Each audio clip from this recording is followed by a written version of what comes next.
So first, just review consciousness of the outside world. It's just awareness through your five senses of exactly what's going on, filter free, no filters, no interpretation, no giving meaning or creating a story with it, but just really what's happening around us. And I can say very, very confidently that less than 5% of us are aware of what's going on around us most of the time. In fact, most of us are so caught up inside the voice in our head that we're sometimes very unaware of what's going on around us, and we're missing life. We're missing the opportunity to really grow and explore ourselves and experience things as they truly are, but not through our preferences or our comparisons.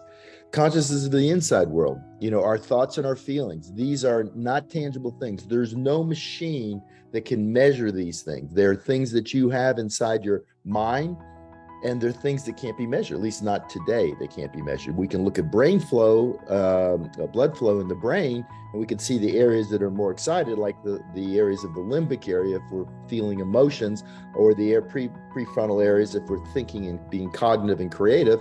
But as far as what we're actually thinking, what our thoughts are, and what we're feeling, only we are fully aware of that.